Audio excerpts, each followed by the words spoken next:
शायद ये बात आपको थोड़ी शॉकिंग लगे, पर हर कोई आपको मैनिपुलेट करने की कोशिश करता है, चाहे वो आपके पेरेंट्स हो, फ्रेंड्स हो या किसी कंपनी का कोई एम्प्लॉय। लाइक पेरेंट्स अपने बच्चों को वो काम करने के लिए उन्हें मैनिपुलेट करते हैं जिससे कि सोसाइटी में उनका नाम हो, फिर चाहे उनके बच्चे उन एक्टिविटी के लिए मेंटली और फिजिकली रेडी हो या ना हो। हाँ, मानता हूँ कि ये बात थोड़ी सी कड़वी है, लेकिन अगर आप इसको गहराई से समझोगे तो काफी हद तक सही भी है। एग्जाम्पल के लिए आप 3 इडियट मूवी का ये सीन देख सकते हो। अरे हंसेंगे लोग, कहेंगे कि फाइनल ईयर में आके छोड़ दिया। वो अपने कपूर साहब कह रहे थे कि खुशकिस्मत हो कि तुम्हारा बेटा आईसीई में पढ़ता है। वो क्या सोचेंगे?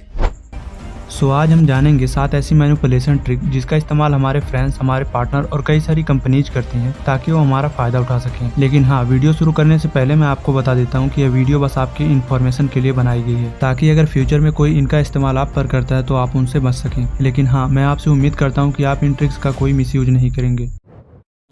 Number 1, semantic manipulation. आपने कभी ना कभी नोटिस किया होगा कि कई सारे लोग ऐसे होते हैं जो सामने से बहुत अच्छा बनने का दिखावा करते हैं, लेकिन अंदर से बहुत ही खराब नियत वाले होते हैं। ऐसे लोगों के कथन में 2 तरह की बातें होती हैं। नंबर 1, जब वह किसी से मिलते हैं तो बड़े भोले बनते हैं और सामने वाले को दिखाते हैं कि उनकी सोच कितनी अच्छी है। नंबर 2, वे सबको दिखाते तो हैं कि वे कितने सीधे हैं, लेकिन उनके दिमाग में अक्सर यही चलता रहता है कि कैसे सामने वाले का फायदा उठाया जाए। लाइक जब आप किसी इंश्योरेंस कंपनी के एग्रीमेंट पर साइन करते हैं, तब आपको वह सारे कंडीशंस और उनकी बातें बताई जाती हैं जिनसे कि फ्यूचर में आपको फायदा होगा। लेकिन जब आप ध्यान देंगे तो कंपनी के पेपर्स पर उनकी पॉलिसी और मार्केटिंग रिस्क को छोटे छोटे शब्दों में लिखा जाता है, ताकि सामान्य तौर पर वह आपकी नजर में ना आए या फिर सामने होते हुए भी आप उसे नजरअंदाज कर दें। अब ऐसा वो लोग इसलिए करते हैं ताकि बिना कंपनी की पॉलिसी पढ़े आप पेपर्स पर साइन कर दें, और फ्यूचर में जब कभी उन्हें आपसे कोई दिक्कत हो तो वे अपनी पॉलिसी दिखाकर आपसे बच सके। रिलेट करने के लिए आप OMG मूवी का ये सीन देख सकते हैं। पॉलिसी साइन करते वक्त टर्म्स एंड कंडीशंस तो आपने ठीक से पढ़े ही होंगे। नहीं, बिल्कुल नहीं। आपके ऑफिसर ने कहा कि जिधर चौकड़ी किया है ना उधर साइन करो, तो वहां कर दिया मैंने। How irresponsible you are. क्या हुआ सर?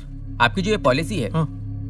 चोरी, आग, फ्रॉड, ऐसी दुर्घटनाओं से आपकी दुकान को इंश्योर करती है। तो करेक्ट है, वैसे ही निकाली हमने। एक्ट ऑफ गॉड के अगेंस्ट नहीं। Number 2, force taming. यह मैनिपुलेशन की ऐसी ट्रिक है जिसमें सामने वाला जबरदस्ती अपना काम करवाने के लिए आपसे हाँ करवा लेता है। फॉर एग्जांपल, जब एक कंपनी का बॉस अपने सारे एम्प्लॉयज को बुलाकर एक लंबी स्पीच देता है जिसमें वह कहता है कि कैसे हमारी कंपनी घाटे में जा रही है, जिसके लिए हम सबको एकजुट होकर मेहनत करनी होगी। तो क्या आप सब मेरे साथ हो? तब सारे एम्प्लॉयज कहते हैं कि हाँ बिल्कुल, हम आपके साथ हैं। तब कंपनी का बॉस कहता है कि अब की बार हम संडे को ऑफ नहीं लेंगे, बल्कि हम सब मिलकर काम करेंगे। अब ऐसा करने पर आप ना चाहते हुए भी फोर्स टेमिंग का शिकार हो जाते हो। इसका इस्तेमाल सोसाइटी में कोई भी आपके साथ कर सकता है, जिसमें सामने वाला आपको दिखाएगा कि कैसे उसकी प्रॉब्लम भी आपकी प्रॉब्लम है। Number 3, foot in the door effect. इसका इस्तेमाल सामने वाला हम पर तब करता है जब उसे बहुत बड़ी हेल्प चाहिए होती है या फिर उसे बहुत ज्यादा पैसा चाहिए होता है। फॉर एग्जांपल, आपका एक नया दोस्त बना है, अब उसको आपसे 10,000 रुपए चाहिए। अगर वह आपसे डायरेक्ट 10,000 रुपए मांगेगा तो शायद आप उसे देने से मना कर दो, लेकिन अगर वह आपसे 500 रुपए लेता है फिर उसे वापस कर देता है और ऐसा वह 2 से 3 बार करता है तो आपको उस पर भरोसा हो जाता है। फिर वह जितने चाहे आपसे पैसे निकलवा सकता है। तो ऐसे लोगों से थोड़ा सा बच के रहिएगा, क्योंकि लॉन्ग टर्म में आपको बहुत ज्यादा दिक्कत होगी। Number 4, over loving. इसका इस्तेमाल सबसे ज्यादा रिलेशनशिप में किया जाता है, जिसमें एक पार्टनर दूसरे पार्टनर को हद से ज्यादा प्यार दिखाता है। वह गिफ्ट और कई सारे सरप्राइज देता है ताकि सामने वाला उसके प्यार में पड़े, और जब उसे लगता है कि सामने वाले इंसान को मेरे प्यार की आदत हो गई है, तब वह उसे अपना प्यार कम करके दिखाने लगता है, जिसकी वजह से सामने वाला उसके प्यार और गिफ्ट के लिए तरसने लगता है और सोचता है कि मुझसे ऐसी क्या गलती हुई जिसकी वजह से यह मुझसे अब पहले जैसा प्यार नहीं करता। अब ऐसी सिचुएशन में वह मैनिपुलेटर की कई सारी अनएथिकल बातों को भी मान लेता है और मैनिपुलेशन का शिकार हो जाता है। तो अगर कोई आपसे मिलते ही हद से ज्यादा प्यार दिखाता है तो उनसे थोड़ा सा बच के रहिए, क्योंकि रियल लव हमेशा टाइम मांगता है।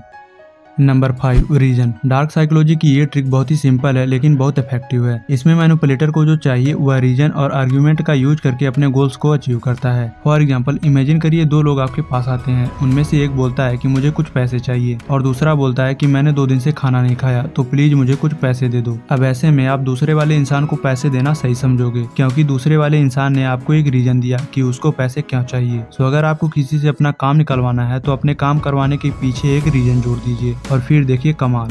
नंबर 6, गो स्लाइटली रॉन्ग। डार्क साइकोलॉजी की ये ट्रिक हमेशा काम करती है। इसमें मैनिपुलेटर अपनी थोड़ी सी गलत इन्फॉर्मेशन सामने वाले को देता है और उनको सामने वाले से पूरी इन्फॉर्मेशन